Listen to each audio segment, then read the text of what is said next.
SIT नियुक्त झालेली आहेत। एसआयटीचं काम करते आहे, परंतु नागपूरमध्ये 6 ते 32 शिक्षकांचे पगार या ठिकाणी जवळपास मार्च महिन्यापासून 10 महिने झाले त्या कर्मचाऱ्यांना शिक्षकांना वरती कुठल्याही प्रकारची कारवाई न करता त्यांना कुठल्याही प्रकारची नोटीस देता शासनानं त्यांचे वेतन होल्ड करून ठेवलेले आहे। या संदर्भामध्ये ते कर्मचारी हायकोर्टामध्ये गेले। हायकोर्टाने म्हटलं की यांना 2 आठवड्याच्या आत यांचे वेतन अदा करण्याची कारवाई करावी, परंतु हायकोर्टाच्या निर्णयानुसार सुद्धा महाराष्ट्र गव्हर्नमेंटने कारवाई केली नाही। आम्ही मीटिंग घेऊन त्यांचे वेतन देयक मागवले, कन्सोलेट केले। आता ट्रेझरीला पाठवायचे तेव्हा शासनाकडनं सूचना आल्या की तुम्ही यांचे वेतन देयक देऊ शकत नाही। लगेच कर्मचाऱ्यांनी यूला घेराव घातला, डेप्टी डायरेक्टरला रात्री 10 वाजेपर्यंत घेराव घातला।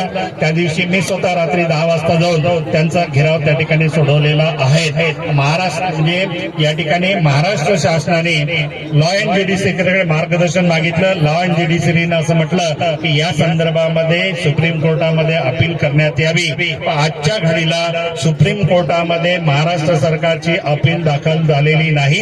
आजच्या घडीला हायकोर्टानं दिलेला निर्णय हा कायम आहे। त्यामुळे हायकोर्टानं दिलेल्या निर्णयाच्या अनुषंगानं महाराष्ट्र गव्हर्नमेंटने त्यांचे वेतन अदा करावे या प्रकारची मागणी कालच्या पॉइंट ऑफ इन्फॉर्मेशनच्या माध्यमातून सभागृहामध्ये मी लावून धरली। त्याच्यावरती आमचे बावनकुळे साहेबांनी शिक्षण मंत्र्यांच्या निदर्शनास ही बाब आणून दिली आणि शिक्षण मंत्र्यांनी राज्य सचिवाशी चर्चा करून याच्यावरती कारवाई करतो अशा प्रकारचं त्यांनी आश्वासन दिलेलं आहे। एक शेवटचा मुद्दा सांगतो या ठिकाणी शिक्षकेतर कर्मचाऱ्यांच्या नियुक्तीच्या संदर्भामध्ये 2019ला नियुक्ती करण्याच्या संदर्भात शासन निर्णय काढला।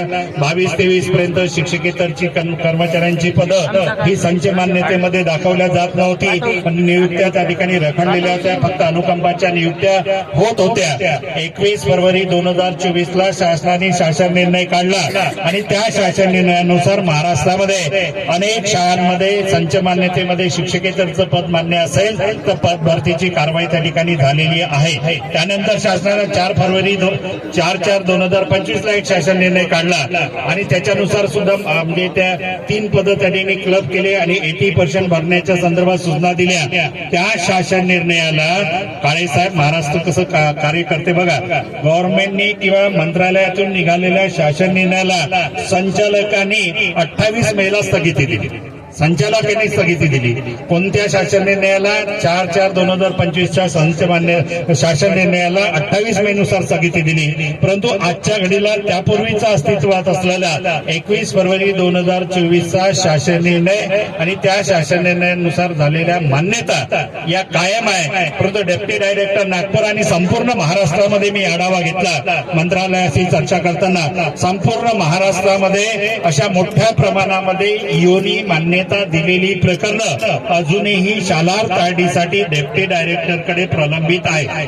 आमची मागणी, आमचं म्हणणं आहे ठीक आहे, तुम्ही 4/4/2025ला स्थगिती दिली 28 मे नुसार, तिथपर्यंत ठीक आहे, कारण का 28 मेची स्थगिती उठवावं याच्यासाठी सुद्धा आपण प्रयत्न करतो। या संदर्भात संचालकाकडून कमिशनरकडून मंत्रालयामध्ये प्रस्ताव गेलेला आहे, परंतु 21 फरवरीच्या शासन निर्णयाला कुठलीही स्थगिती नसताना त्या शासन निर्णयानुसार झालेल्या शिक्षकेतर कर्मचाऱ्यांच्या मान्यता हा दिल्या गेल्याच पाहिजे। काल सुद्धा मंत्रालयामध्ये चर्चा करत असताना उपसचिव आबासाहेब कावडेंची मी चर्चा केली।